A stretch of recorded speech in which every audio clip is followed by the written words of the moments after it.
Your marketing agency has no idea what you make. Not the impressions, not the clicks, the dollar, the margin dollar. They don't know it because they don't calculate it, because no one ever asked. And here's the harder truth. If we're being honest, they don't really care, because their contract doesn't tie their fee to your P&L, it ties their fee to the retainer. This is Marketing 101 from the guy inside the industry. Welcome to From Burnout to Bought Out, the podcast for business owners who are tired of being the hardest working, lowest paid employee in their own company. I'm Jon, joined as always by Ryan, and together we've spent years inside owner-led businesses helping founders go from running on fumes to running a business that actually runs without them. Every episode we break down the real problems nobody talks about, the burnout, the bottlenecks, the blind spots, and show you what it looks like to build a business that's profitable, sellable, and doesn't need you in the building every day to survive. Whether you're grinding through a plateau, thinking about an exit, or just trying to take a vacation without your phone blowing up, you're in the right place. Let's get into it. Okay, Ryan, hey. Hey, Jon. We're back. Episode 15. We are indeed, but this one's a little different, eh? It is. You know why it's different, Jon? I do know why it's different, unless you have a different reason to me. Oh, well, you put me through 14 episodes of hell, you son of a bitch, and this is payback. Yep, I'm in the hot seat. That's it, folks. Yep, and I'm in the seat. We've literally changed seats, folks, and I'm in a seat that smells like Bengay and regret. Well, that's what I use to stay limbered during every episode. Got to stretch it out. Why is it wet? Oh, God. Oh, jeez. This is uncomfortable as it is. Anyway, Jon, we're going to be talking about marketing today. We are indeed. You get to see how easy my job is. You get to be funny and I get to be smart for once. Well, we can try. So we're talking about marketing, the enigma, where the money gets spent and there's no accountability. And Jon, you're going to take us right through it, how it goes. So let's get into it, Jon. Give me the thesis, and if you can, 1 minute or less. I can never do anything under a minute. That's for darn sure. You know that. Well, that's not what Annie says. Yeah, I'm no good in the kitchen, clearly. Nutshell, your agency has no idea what your margin is. They're lucky if they know what your revenue is. Of course, your agency knows your budget, but they can't tell you what it generates. There's a huge difference. All marketing engagements are written around your spend, not its outcome, and that's for a couple of different reasons. One, it's really hard to calculate, and two, it requires higher levels of accountability. So when I said earlier in our open that they don't really care, it's not personal, it's really structural, and it's to their advantage, because they optimize what they get graded on. That's generally things like cost per lead, clicks, impressions, ROAS sometimes, but never margin. Not customer value, long-term value, not cash. So examples, as always, composite story, names anonymized. Jennifer runs a professional services company, for example. The agency reports 847% ROAS. Her bank account says 0.6 to 1. So losing money on the marketing spend. And this gap is the episode, which really you need to figure out before you sign your agency agreement. So, Jon, they really don't care is a really strong claim. Are you saying that, are there any good agencies out there? The agencies are good. They don't care, not because they're horrible people, just that it's so difficult to report on. And if they can't report on it, and it's not part of the contract, then really it's something that they can get away with ignoring. Of course they want you to be successful, and every agency has that intention. But it's much easier to look into the platform and report on clicks and report on impressions because they've got direct control of that. They don't have direct control of whether what they send you turns into actual business. All right, folks. You and I are in the front row seats of getting some education here in Marketing 101. So, Jon, why does an agency avoid the margin conversation? Are they, my suspicions are they're trying to hide something, are they? They're not really trying to hide something. Again, they're just going over what they can control because they've got line of sight to it, and it's easy to turn dials and turn up the things that they're giving you the reporting on. It's really tough to actually follow what they give you all the way through to leads becoming customers, customers then generating revenue, and revenue turning into margin. So it's a real challenge. So there's a number of things here.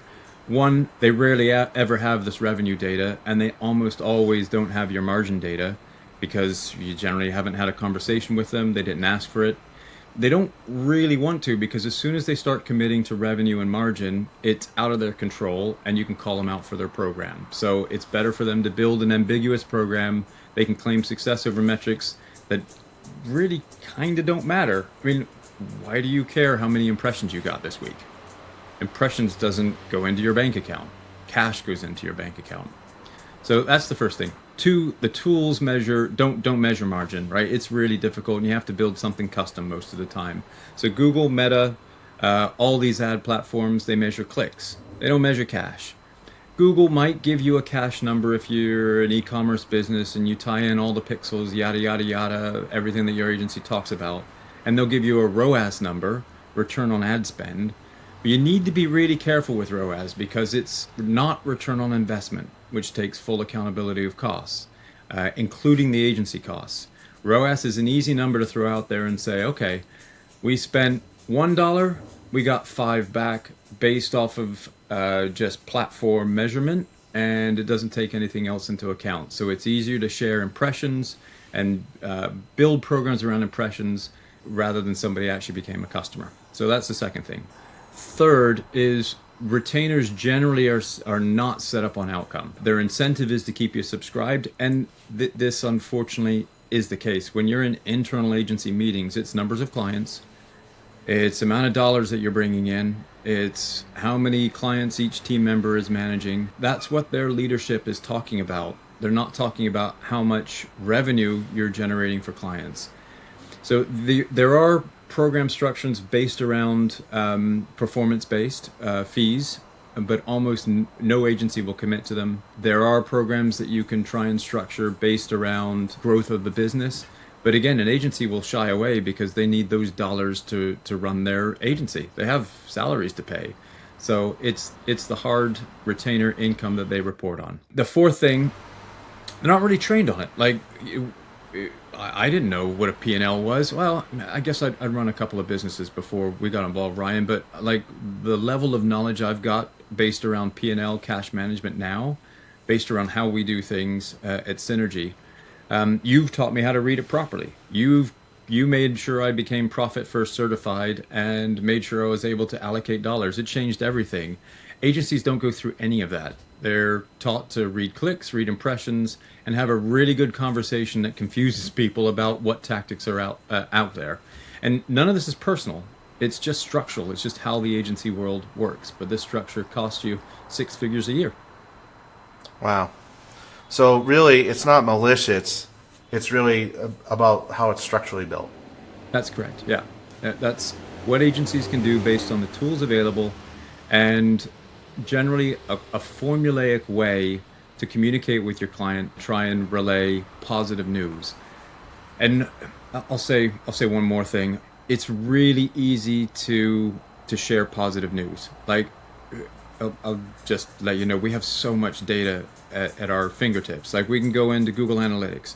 We can go into the ad platforms. We can pull anything. Like, they've got so many metrics in there that we can find something positive in some date range somewhere along the lines, right? So you can jump on a call and you can say, oh, well, 2 weeks ago last Thursday, you got X number of leads and we think it generated this ROAS.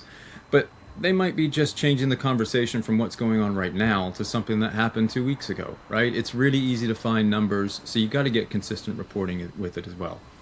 Oh, well, that's good to know. So, hey, little Timmy, your poop smells all flowery.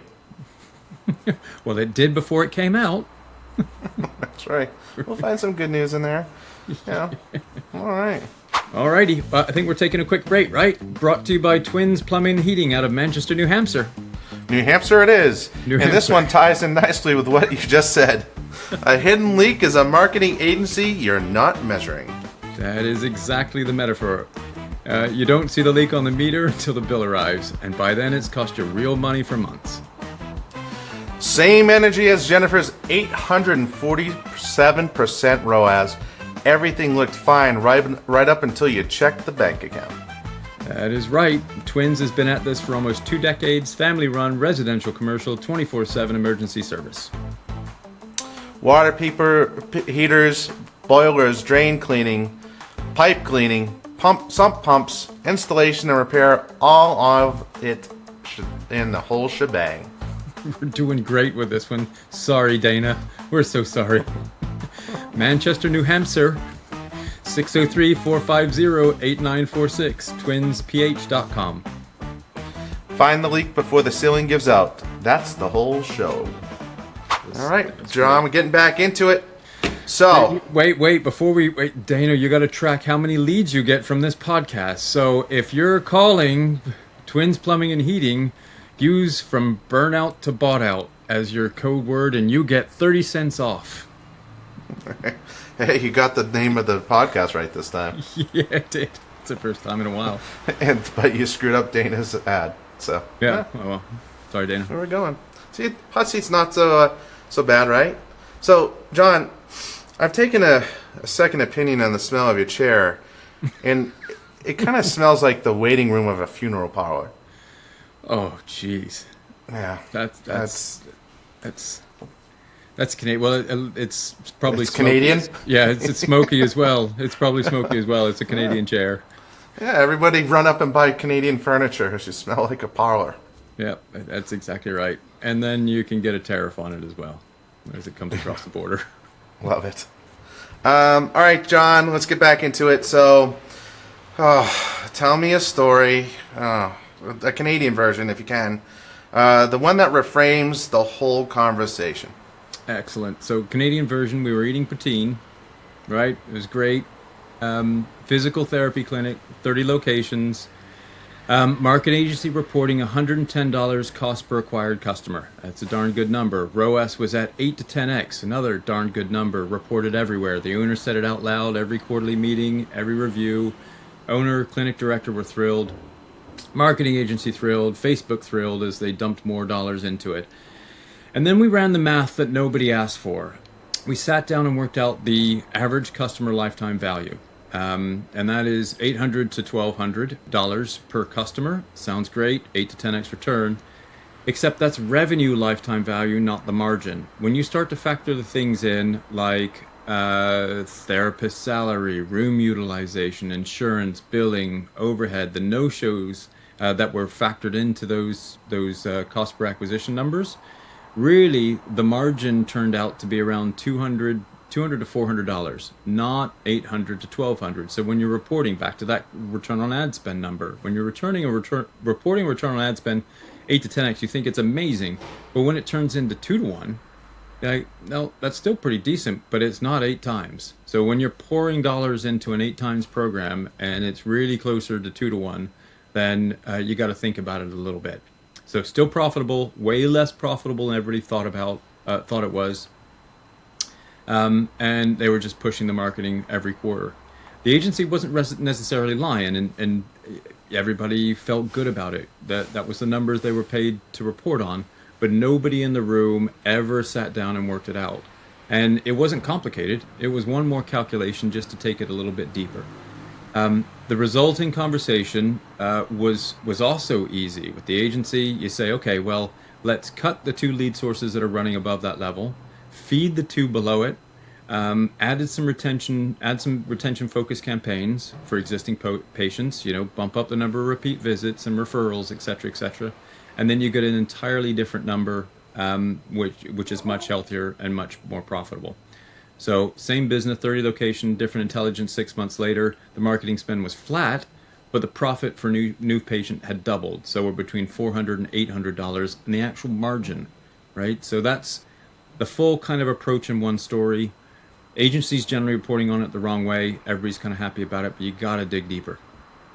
All right, John. So I like the math.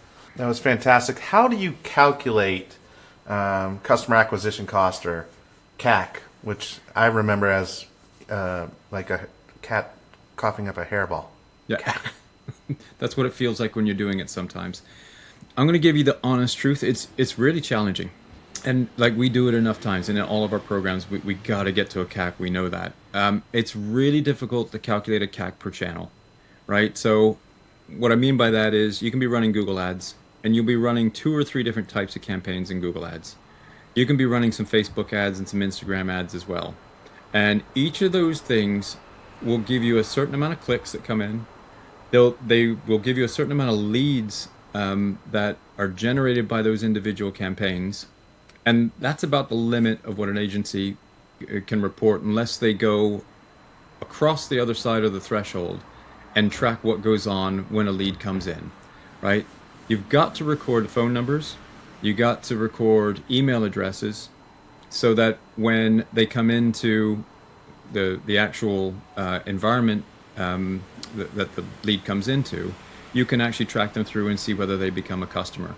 But you've got to keep them all separate. Back to those channels again. I think I mentioned 5 different ones there. Those are just the easy ones off the top of my head, right? So all of those phone numbers and email addresses have to go in.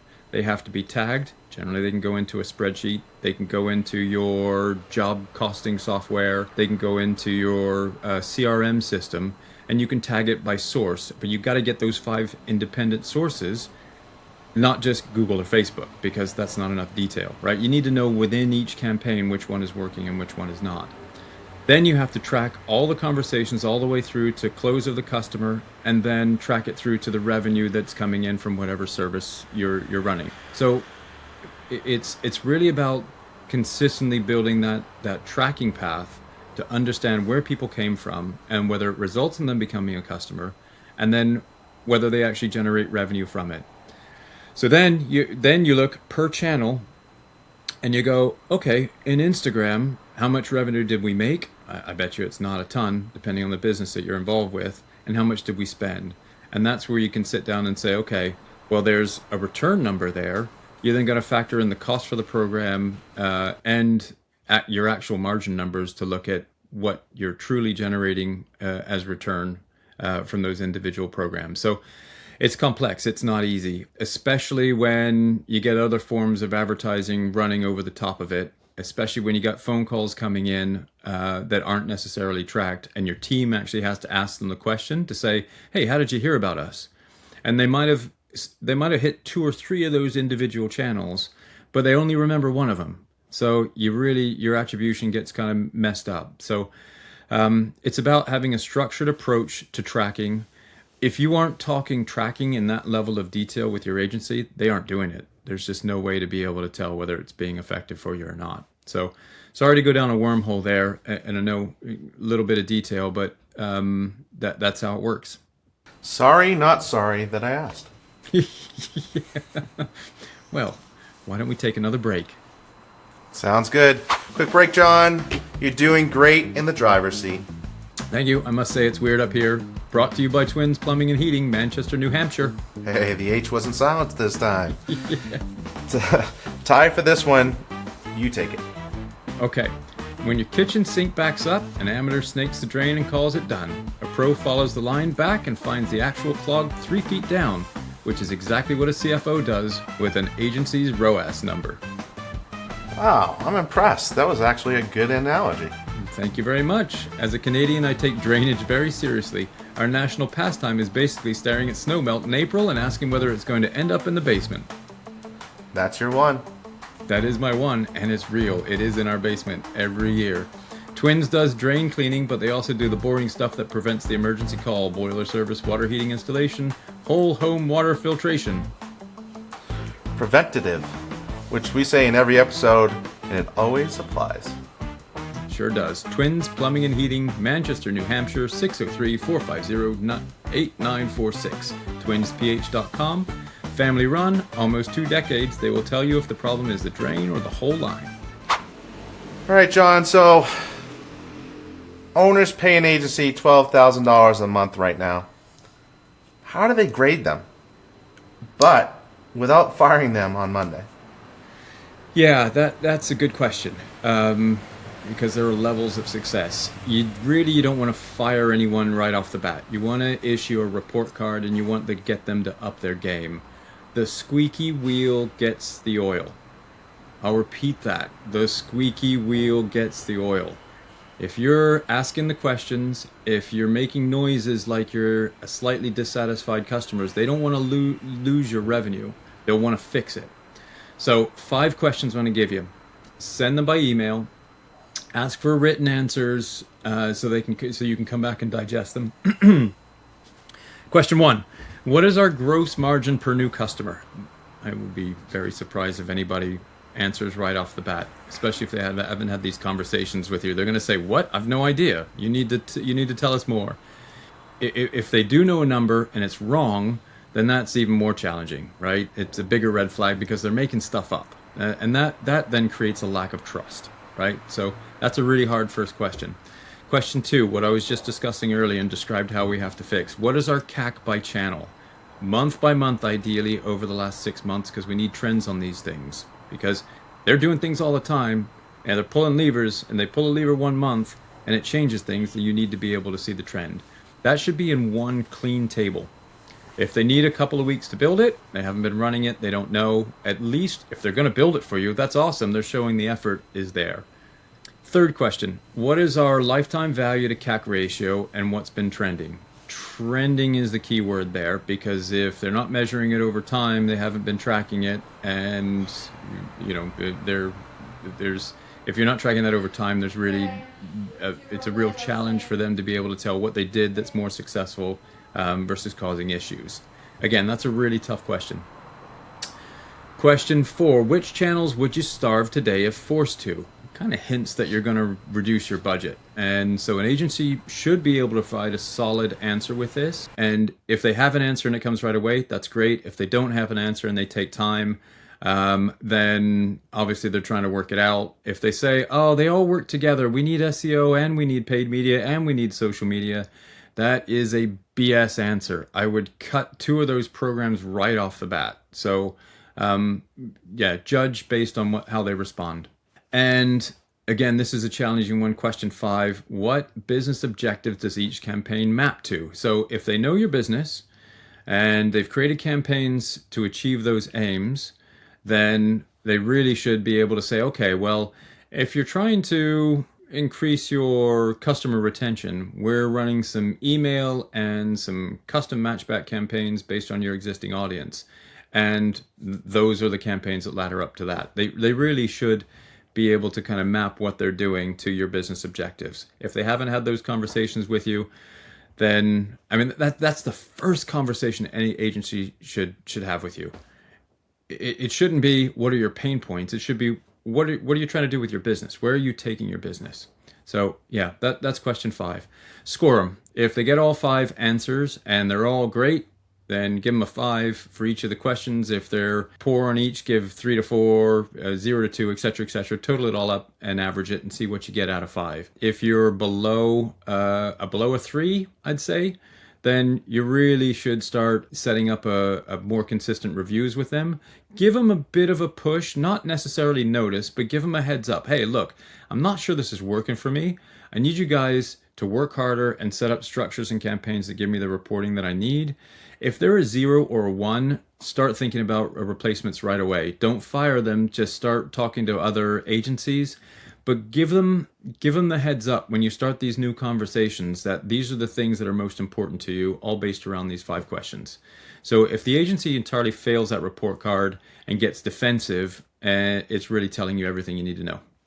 So you're telling me when somebody fails that report card, run, don't walk to them and start interviewing other agencies? I would have those conversations. It really depends on their response, because you know what? It takes a while for an agency to get up to speed and start generating benefit. So, like, if they respond, hey, we're going to work harder. We're going to bring some more people on here. We're going to sit down and work through your objectives, and we're going to work this out.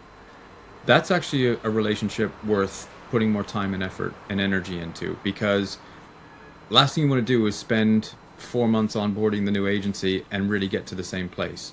So the answer isn't always fire the agency, have conversations somewhere else. If they can't answer anything and aren't willing to respond, they're down at the 0 to 1s, then I think it's worth having conversations right away. You can't afford to keep throwing dollars at this campaign. It is run, but do it intelligently. Have the right conversations with other types of agencies so that you can transition smoothly, right? You don't want to fire your agency and then have nowhere to be generating additional revenue and growth from. All right, good stuff, John. Okay, so let's talk about if an agency failed the report card. Yep. Right. So now what? Okay, here's I think I just covered a little bit of those steps based on how they answered the previous question, but the actual solution, it's not always a better agency. In those cases where they're just blowing smoke and mirrors at you, can't answer any of those questions and don't care, don't bring additional help or thinking to it, then you got to move agencies, yes. But that's not just the total solution. It's about having somebody with a vested interest in the organization and also has knowledge of the business side of marketing as well. So it's really a job. The incentive for them needs to be what happens in your P&L, not whether the retainer gets paid at the end of the month, right? That role generally has a name. It's a senior marketer, chief marketing officer, fractional CMO, like director of marketing, et cetera, different levels, same seat, different cost, but it's really about having the level of thinking that we're talking about at the table, because you can't just have your ownership team and your leadership team say, we want to grow by 20%, and then hand it to people that have no vested interest in watching that growth happen. There's a gap there, right? You need to fill that gap with skills and experience. And as a fractional CMO, the fractional CMO has real value when it's set up that way, set up for success that way. So if they should be immediately talking about CAC, margin, business growth, they should be pulling the cover off as well, saying whether your goals are realistic or not, right? Like if you're wanting to grow 40 to 50% in a year and you're upping your marketing budget by 10%, and you don't have an idea of CAC and your leads are like 10 to 20 leads coming in a month, there's no way that you can jump up to 40% growth when you don't have the numbers nailed down and you have such little controllable impact on your marketing. So they should be thinking and talking at that level. Last break, Twins Plumbing and Heating. And this one is for the commercial listener, because on the commercial side, plumbing and heating are diligence items. Explain. Well, when somebody buying a business walks a commercial business at diligence, they walk the mechanical room, bad boiler, sketchy water heater, non-code plumbing. Those are all line item discounts at the closing table. Sometimes low six-figure discounts as well. Yes, all of those. Twins does full commercial plumbing and heating, boiler installation, water heater installation, drain cleaning, whole building water filtration, and almost 2 decades doing it. Same principle as this whole episode. Fix it before the pro shows up to inspect it. Tune-up is cheaper than the discount at the table. That is right. Manchester, New Hampshire, 100 Zachary Road, Unit 4, 603-450-8946. TwinsPH.com, 24/7 emergency if you didn't fix it before the pros showed up. Do the work before the invoice. Do the marketing work before the LOI. Same principle, different piece pipe. Peace. All right, John. So, awesome stuff. You've teed up the CMO as the solution in some way, shape, or form. But let's sharpen this up. What does a real CMO do differently day to day than, say, an agency? Okay, so the CMO's job really is translation in both directions, both business to execution and execution back to business every single week. The first direction business objective into marketing initiative. So if you as the owner or any of our owner operators are saying, I want to be at whatever $8 million in 3 years, that needs to be translated into marketing terms.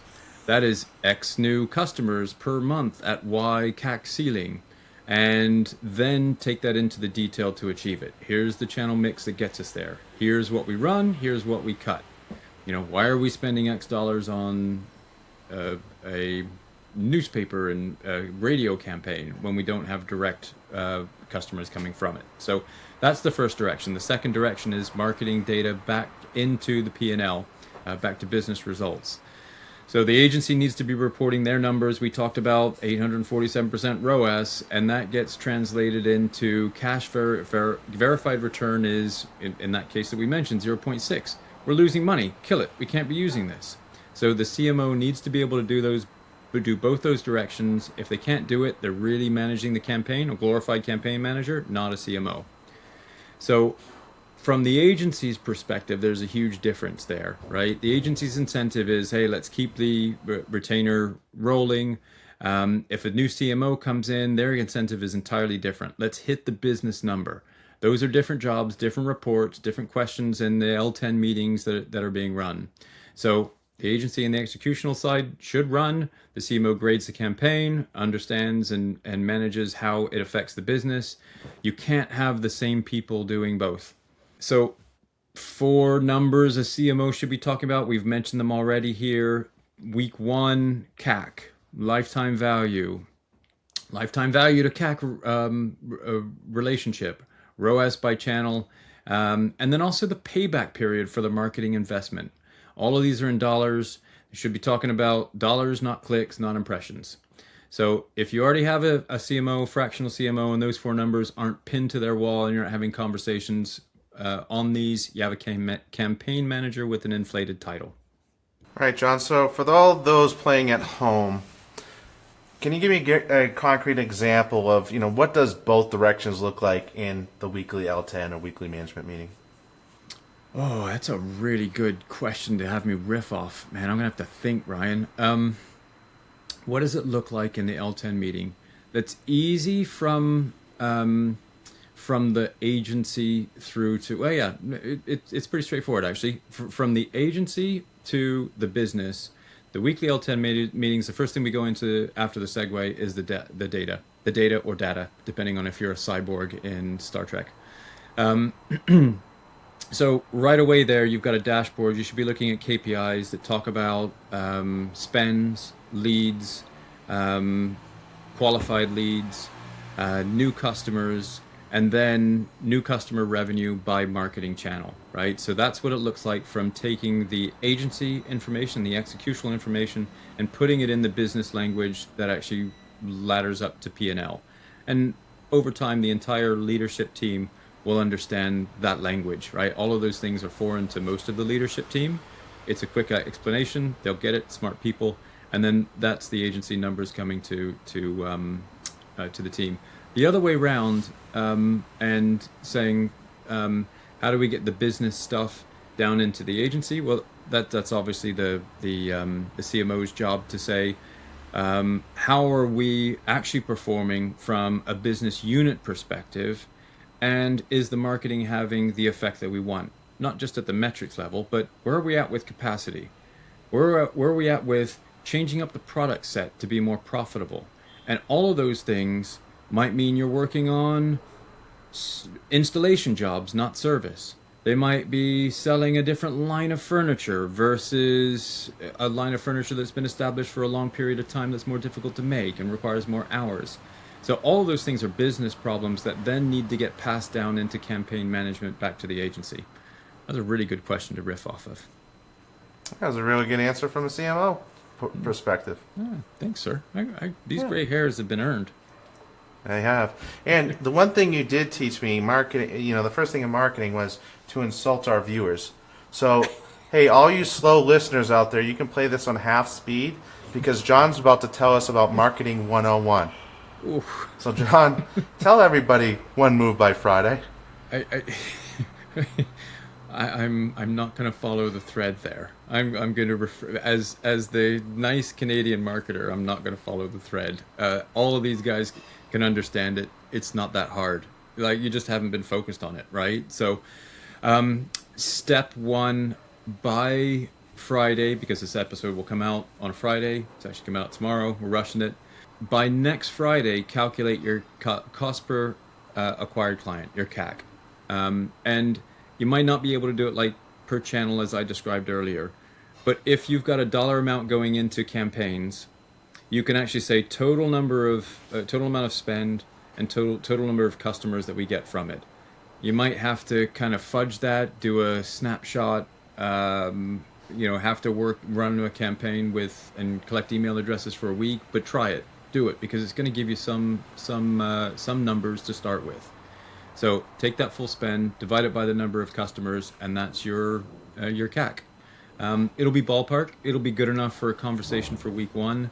Then repeat it the next week and get your agency to be more sophisticated. They really should be able to get quite sophisticated in two to 3 to 4 weeks. Depends on your selling cycle as well. Obviously, you got a long sales cycle. It's going to be a bit of a challenge.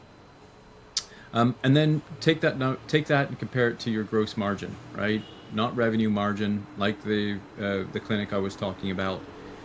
If your CAC is more than a third of that margin, you got a bit of a problem, because that's 30%. If 30% of your margin coming in from your client goes to acquiring that client, that's an interesting problem. You've got to work that math out there, and you got to look at your customer lifetime value to say, okay, well, if they're purchasing multiple times, does that CAC make sense? So that's the first thing. But by Friday, get a CAC and then start to punch the other numbers that make sense in your organization. Ideally, the best time to run that math was a year ago, 2 years ago, 3 years ago, but the second best time to run it is now, like right away. Get it for next Friday because you've started. Awesome. Next week, I think we're going to go into a little bit of detail. I think I'm in the hot seat again next week, and we're going to talk about the fractional CMO playbook, and I can give you a bit more deep dive information on how to work all those different systems out. Yeah, and folks, you're gonna learn what a fractional CMO does versus the agency, and compare it to that. And after that, John's not in the hot seat for a while, so you can come back and listen on episode 17. I'm kind of enjoying it, Ryan. We're gonna have to arm wrestle a little bit, so. Yeah.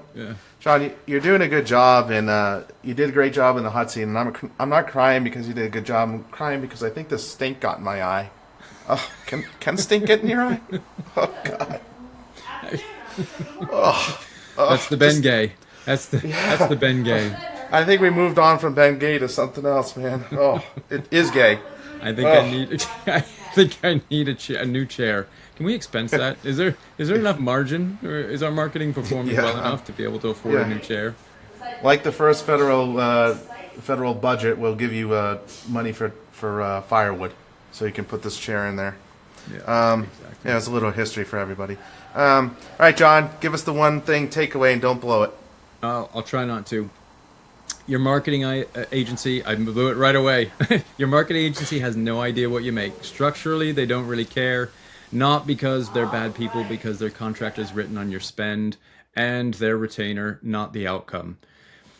Physical therapy clinic we talked about, thought 110 on an $800 to $1,200 lifetime value meant 8x returns, but nobody had the real math. The real ratio was about 2 times.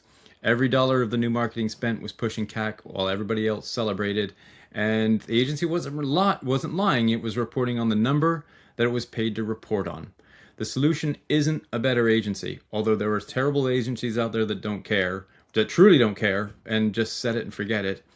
The true solution is also having a senior level marketer, CMO support, full-time or fractional, with a vested interest in your P&L, not the retainer. Grade the agency you're already paying by asking those 5 questions we talked about. If they fail, start interviewing replacements. Calculate your own CAC by Friday. Compare it to your true margin. And the gap between your number and theirs is a really healthy conversation to have with the agencies that you roll with. All right, John, that's great. We'll start a new streak on nailing the one takeaway again. We'll start at 1 next, hopefully. And folks, let us know if you would like us to give us your the cheat sheets and our 7 things and John's how to calculate CAC and lifetime value and stuff like that. And we will start putting these in the episode notes for you. So, but we're not going to do it if you don't care. So that's as simple as that. So I guess that's my second insult to our listeners. So I've learned well from you, John. Great job. You did great on the hot seat. And take us out. Thanks. Awesome. That's it for this episode of From Burnout to Bought Out. If something we said today hit home, don't just nod in agreement. Pick one thing, the number you've been avoiding, the process that only lives in your head, the conversation you've been putting off for 6 months. Do that one thing this week. That's how it starts. And if you're not sure which one thing to pick, drop us a line. We'll happily point you in the right direction. New episodes drop every week. Until next time, stop running the treadmill and start building something you can actually sell.